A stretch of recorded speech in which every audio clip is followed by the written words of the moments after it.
No mundo de guerras e de tensões, aonde a ansiedade e o medo dominam a humanidade, milhares de pessoas se reúnem em uma invocação de fé e de esperança, em busca das soluções que vêm de Deus. Está começando Momentos de Reflexão, um programa que vai mexer no seu interior, com o pastor Paulo Guilherme.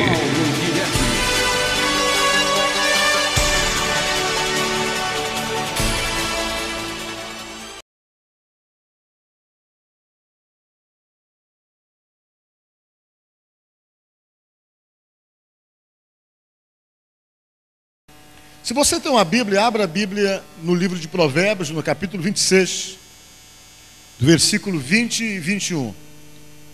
Provérbios 26, versículo 20 e 21. Diz assim: sem lenha o fogo se apaga, e não havendo maldizente, cessa o quê? A contenda. Como o carvão é para a brasa e a lenha para o fogo, assim é o homem contencioso para acender rixas. Amém? Rixa é briga, desordem e discórdia. Amém? Podemos assentar, irmãos. Irmãos, nós queremos neste momento conversar com vocês dentro da palavra de Deus. E toda a nossa conversa durante esses domingos vai estar voltado exatamente para esse propósito de conserto, de acerto, de correção, para nós conseguirmos realmente atingir esse objetivo, que é sem dúvida alguma o lema desses domingos até o dia 31. E eu quero começar conversando com vocês. Eu quero dizer para você que hoje nós vamos simplesmente perceber e vamos também tentar descobrir as formas como nós somos bombardeados.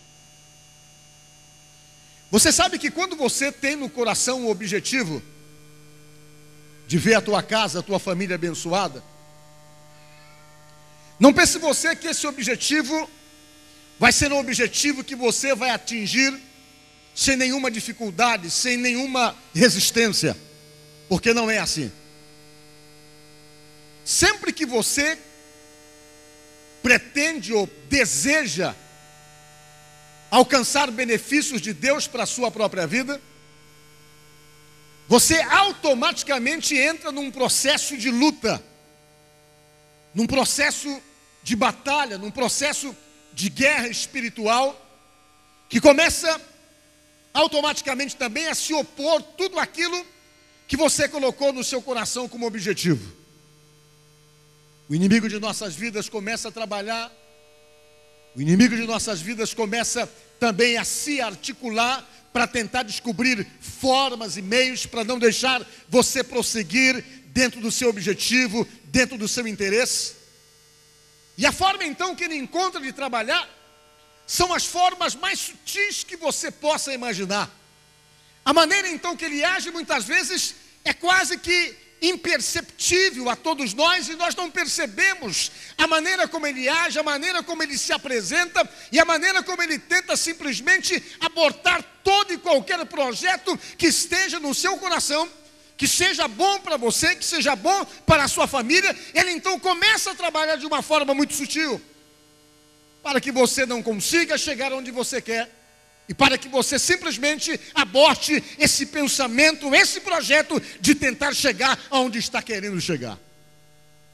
E você sabe que a maneira que ele vem para tentar fazer isso, ele não vem de uma forma que você perceba, porque logo você começa a ser o principal alvo.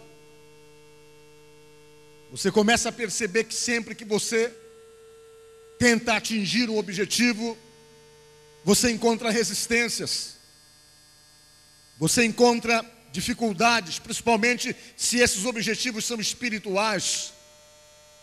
Você começa a perceber que tudo começa a trabalhar para que você não prossiga. E às vezes ficamos totalmente desatentos, que não percebemos que nós mesmos começamos então a termos certas atitudes certos comportamentos e certas reações que muitas vezes nem percebemos, que também de uma certa forma nos atrapalha nos nossos objetivos. Muitas vezes nós perdemos também a visão e perdemos a sensibilidade e o discernimento, e acabamos então caindo em armadilhas, em situações que o adversário prepara para que você não prossiga, para que você não atinja os seus objetivos. Muitas vezes ficamos atingidos, ficamos pressionados e não entendemos que as pressões que sofremos, não entendemos que as afrontas que sofremos também faz parte de todo esse processo de luta para que não venhamos atingir os nossos objetivos.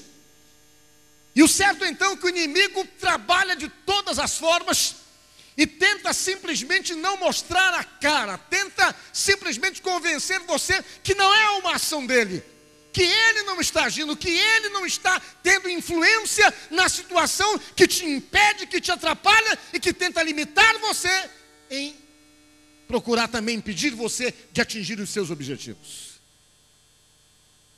Quando nós percebemos isso, nós temos que pedir sabedoria para Deus. E se pedirmos sabedoria para Deus, nós vamos encontrar todas as orientações necessárias dadas por Deus dentro da sua própria palavra, com o intuito então de abrir nossos olhos, com o intuito de fazer com que realmente possamos ver diante de nós revelado a forma como o inimigo trabalha. E quando então nós percebemos que fica revelado toda essa ação, não há dúvida que você consegue combater, consegue lutar, sabendo que existe uma oposição, sabendo que existe um inimigo invisível, que ainda que você não esteja realmente vendo esse inimigo, mas você compreende e entende que ele existe, porque ele se opõe, porque ele tem um poder de ataque tremendo, e porque ele vai tentar te impedir realmente de chegar aonde você quer chegar. Salomão, ele tinha muita percepção nessas coisas. Salomão parece assim que era um estudioso do comportamento humano. Ele olhava as pessoas e parecia assim que ele decifrava os seres humanos, decifrava as pessoas. Ele tinha uma percepção muito aguçada e ele percebia o que era no comportamento do ser humano que favorecia o próprio ser humano, o que era que no comportamento do ser humano atrapalhava o próprio ser humano. E ele então escreveu muitas coisas na inspiração de Deus, fundamentado na sabedoria que ele pediu para Deus, que foi exatamente isso que ele pediu, sabedoria para Deus. E Deus então deu a ele essa sabedoria, e por dar a ele essa sabedoria, ele tinha percepção das coisas. Ele olhava e conseguia identificar cada situação que dificultava o ser humano, cada situação que gerava limites, ele conseguia perceber isso, notar essas coisas, porque Deus havia dado sabedoria para ele. E quando ele percebia, ele escrevia e tentava compartilhar com as pessoas aquilo que ele via. Tentava compartilhar com as pessoas, ou procurava compartilhar com as pessoas toda a sua percepção espiritual com respeito ao comportamento, com respeito à atitude a ser tomada e a maneira de poder combater aquilo que se levantava.